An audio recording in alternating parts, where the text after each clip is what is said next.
دیا ہے کہ اگر تم ایمان لانا چاہتے ہو، ایمان ایسا لانا کہ جیسا صدیق و عمر لائے، عثمان و حیدر لائے، سعد و سعید لائے، تم ایمان لانا چاہتے ہو تو ایسا ایمان لاؤ جیسا کہ معاویہ بن ابو سفیان لے کر کے آئے۔ اور صحابہ کا ایمان کس طریقے سے بنیاد نہیں بنے گا؟ صحابہ ہمارے لیے کیوں معیار نہیں بنیں گے؟ حضرات صحابہ رضوان اللہ تعالی علیہم اجمعین کی شان تو یہ ہے کہ جب صحابہ کے ایمان کی بات آئی قرآن کریم اتر گیا، صحابہ کے استاد کی بات آئی قرآن کریم اتر گیا، صحابہ کے شاگردوں کی بات آئی رب ذوالجلال نے قرآن اتار دیا، صحابہ کی جنت کی باری آئی رب ذوالجلال نے قرآن اتارا، صحابہ کی مغفرت کی بات آئی رب ذوالجلال نے قرآن اتارا۔ اور یہ دعوی نہیں ہے، آپ قرآن کریم کی آیتیں سنتے جائیے، ہم صرف عنوان بیان کریں گے۔ امام الانبیاء کے صحابہ کے ایمان کی بات آئی، رب ذوالجلال نے قرآن میں کہا فالذین آمنوا وہاجروا وجاہدوا فی سبیل اللہ والذین آووا ونصروا اولئک هم المؤمنون حقا۔ یہ نبی کے صحابہ یقینی طور پر پکے ایمان والے ہیں۔ امام الانبیاء کے صحابہ دنیا کے اندر کیسے ہیں؟ رب ذوالجلال نے فرمایا خیر امت ہے، یہ ساری امت میں سب سے بہتر ہے، یہ نبی کے ماننے والوں میں سب سے بہتر ہے۔ رب ذوالجلال نے قرآن میں کہا کنتم خیر امت اخرجت للناس تأمرون بالمعروف وتنہون عن المنکر۔ اس آیت میں رب ذوالجلال نے امام الانبیاء کے صحابہ کو خیر امت کی صفت کے ساتھ متصف کیا ہے۔ امام الانبیاء کے صحابہ سے رب ذوالجلال راضی تھا یا ناراض تھا؟ رب ذوالجلال نے قرآن میں آیت اتار دی کہ میں نبی کے صحابہ سے راضی ہوں۔ الہ العالمین دلیل کیا ہے؟ رب ذوالجلال نے قرآن میں فرمایا والسابقون الاولون من المہاجرین والانصار والذین اتبعوہم بإحسان رضی اللہ عنہم ورضوا عنہ۔ اللہ ان سے راضی، یہ اللہ سے راضی، الہ العالمین نبی کے صحابہ سے آپ راضی۔ دلیل کیا ہے؟ رب ذوالجلال نے فرمایا لقد رضی اللہ عن المؤمنین اذ یبایعونک تحت الشجرہ۔ رب ذوالجلال ان صحابہ سے راضی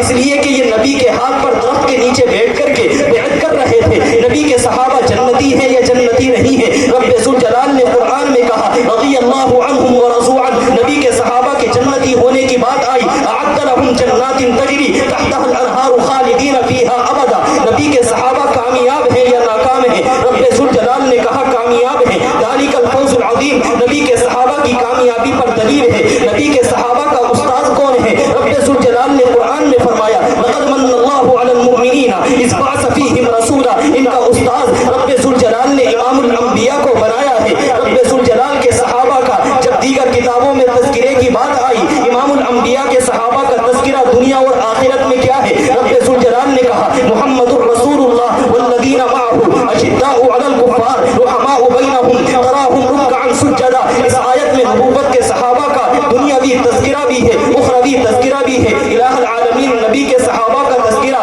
خالی قرآن میں بھی ہے، یہ پچھلی آسمانی کتابوں میں بھی ہے۔ رب ذوالجلال نے فرمایا مثلهم فی التوراۃ ومثلهم فی الانجیل۔ ان کی مثال توریت میں بھی ہے، ان کی مثال انجیل میں بھی ہے۔ امام الانبیاء کے صحابہ کے ایمان کا معیار کیا ہے؟ رب ذوالجلال نے فرمایا ان کے ایمان کا معیار تو یہ ہے ومن یشاقق الرسول من بعد ما تبین له الهدى ويتبع غیر سبیل المؤمنین۔ نبی کے صحابہ کے ایمان سے ہٹ کر کے چلے گا نولہ ما تولى ونصلہ جہنم، ہم اس کو جہنم میں ڈال دیں گے۔ الہ العالمین نبی کے صحابہ کی اتباع کرنی ہے کہ نہیں کرنی؟ رب ذوالجلال نے قرآن میں کہا فإن آمنوا بمثل ما آمنتم به۔ اگر تم چاہتے ہو کہ تم ہدایت والے بن جاؤ نبی کے صحابہ کی اتباع کرنی ہوگی۔ ہم کہنا یہ چاہتے ہیں نبی کے صحابہ کے ایمان کی بات آئی رب کا قرآن بولا، نبی کے صحابہ کے خیر امت ہونے کی بات آئی نبی رب ذوالجلال کا قرآن بولا، نبی کے صحابہ کی رضامندی کی بات آئی رب ذوالجلال کا قرآن بولا، نبی کے صحابہ کے استاذ کی بات آئی رب ذوالجلال کا کلام اتر گیا، نبی کے صحابہ کے شاگردوں کی باری آئی والذین اتبعوہم بإحسان۔ رب ذوالجلال نے نبی کے صحابہ کے شاگردوں کا بھی تذکرہ کیا۔ اور یہ اتنی ہی باتیں نہیں، اگر آپ مزید قرآن کریم کا مطالعہ کریں امام الانبیاء نبی اکرم صلی اللہ علیہ وسلم کے صحابہ کے قرآن میں کہتا ہے اولئک الذین امتحن اللہ قلوبہم للتقوی۔ یہ نبی کے صحابہ ہیں کہ جن کے دلوں کو اللہ رب العزت نے تقوی کے لیے منتخب کیا ہے۔ لہم مغفرہ ومغفرہ، ان کے لیے مغفرت ہے۔ اللہ رب العزت نے نبی کے صحابہ کے تقوی کا تذکرہ کیا، قرآن بولا والزمہم کلمۃ التقوی۔ اللہ رب العزت نے کلمہ تقوی ان کے لیے لازم کر دیا ہے۔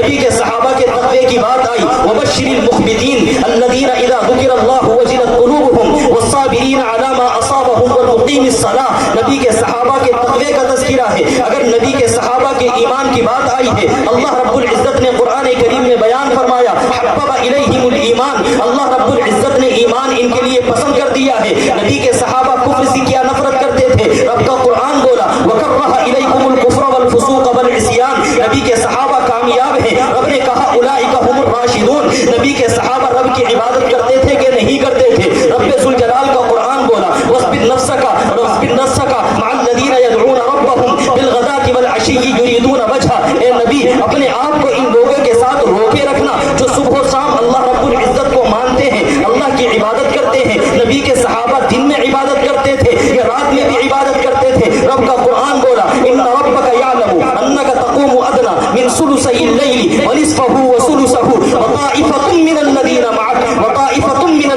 معک، یہ حصہ بتاتا ہے نبی کے صحابہ رات میں بھی رب ذوالجلال کی عبادت کرتے تھے۔ نبی کے صحابہ کو کسی کی تائید حاصل ہے یا نہیں؟ رب ذوالجلال نے کہا اولئک کتب فی قلوبہم الایمان وایدہم بروح منہ، ان کی تائید اللہ رب العزت نے ان کو اپنی تائید عطا فرمائی ہے۔ نبی کے صحابہ کی مغفرت کی بات آئی، رب ذوالجلال نے قرآن میں کہا واعف عنہم واستغفر لہم وشاورہم فی الامر، نبی کے صحابہ کی دنیاوی اور اخروی کامیابی کی بات آئی، رب ذوالجلال نے قرآن میں کہا یوم لا یخزی اللہ النبی والذین آمنوا معہ، اللہ رب العزت امام الانبیاء کو بھی رسوا نہیں کرے گا اور ان پر ایمان لانے والے صحابہ کو بھی رب ذوالجلال رسوا نہیں کرے گا۔ ہم کہنا یہ چاہتے ہیں کہ آپ قرآن کریم کی آیات کو پڑھتے چلے جائیے گا، آپ کو آیت میں امام الانبیاء کے صحابہ کی شان نظر آتی چلی جائے گی۔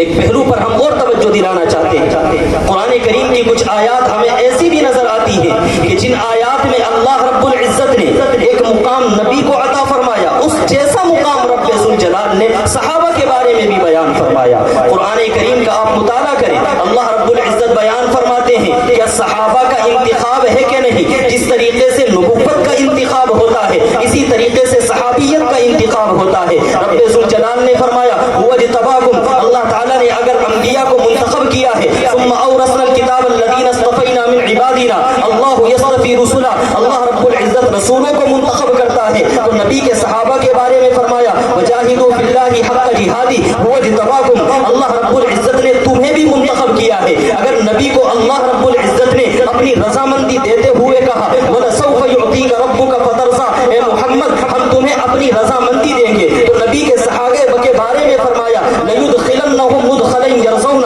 نبی کے صحابہ کے بارے میں فرمایا لَقَدْ رَضِيَ اللَّهُ عَنِ الْمُؤْمِنِينَ، نبی کے صحابہ کے بارے میں فرمایا رضی اللہ عنہم ورضوا عنہ۔ اگر اللہ رب العزت نے نبی کے بارے میں فرمایا ہم ان کو ایسا اجر دیں گے جو ختم نہیں ہوگا، قرآن کہتا ہے وَإِنَّ لَكَ لَأَجْرًا غَيْرَ مَمْنُونٍ، اگر نبی کے لیے اللہ تعالیٰ نے یہ وعدہ کیا تو نبی کے صحابہ کے بارے میں فرمایا فَلَهُمْ أَجْرٌ غَيْرُ مَمْنُونٍ، ان کے لیے ایسا اجر ہے جو ختم ہونے والا نہیں ہے۔ اگر نبی کے لیے اللہ تعالیٰ نے فرمایا اے ایمان والو نبی پر سلام بھیجو یا ایھا الذین آمنوا صلوا علیہ وسلموا تسلیما، تو نبی کے صحابہ کا جب تذکرہ آیا اللہ رب العزت نے نبی کو کہا اذا جاءک الذین یؤمنون بآیاتنا فقل سلام علیکم، کہ جب تمہارے پاس تمہارے صحابہ آئیں تو ان کو سلام کیا کرو۔ اگر ایمان والوں کو حکم یہ دیا گیا کہ نبی کو سلام کرو تو نبی کو حکم دیا گیا اپنے صحابہ کو سلام کرو۔ اگر اللہ رب العزت نے امام الانبیاء کے بارے میں فرمایا کہ تمہیں ایسی نعمتیں عطا فرمائے گا جو ختم نہیں ہوگی، رب ذوالجلال نے فرمایا وَيَتِمُّ نِعْمَتَهُ عَلَيْكَ، اللہ رب العزت تمہارے اوپر اپنی نعمتوں کو مکمل کرے گا، تو نبی کے صحابہ کے بارے میں فرمایا أَتْمَمْتُ عَلَيْكُمْ نِعْمَتِي، میں نے تمہارے اوپر اپنی نعمتوں کو مکمل کر دیا ہے۔ اگر اللہ رب العزت نے نبی کو اللہ رب العزت نے فتح مندی کی بات فرمائی اِنَّا فَتَحْنَا لَكَ فَتْحًا مُبِينًا، ہم آپ کو فتح عطا فرمائیں گے، تو نبی کے صحابہ کے بارے میں فرمایا وَأَصَابَهُمْ فَتْحًا قَرِيبًا، اللہ تعالیٰ ان کو فتح عطا فرمائے گا۔ اگر اللہ رب العزت نے امام الانبیاء کے بارے میں فرمایا وَيَنْصُرَكَ اللَّهُ نَصْرًا عَزِيزًا، اے نبی اللہ تمہاری مدد کرے گا، تو نبی کے صحابہ کے بارے میں فرمایا وَيَنْصُرَكَ اللَّهُ نَصْرًا عَزِيزًا وَأَصَابَهُمْ فَتْحًا قَرِيبًا وَكَانَ حَقًّا عَلَيْنَا نَصْرُ الْمُؤْمِنِينَ، ہمارے اوپر لازم اور ضروری ہے ایمان والوں کی مدد کرنا۔ اگر رب ذوالجلال نے امام الانبیاء کے بارے میں فرمایا اللہ ان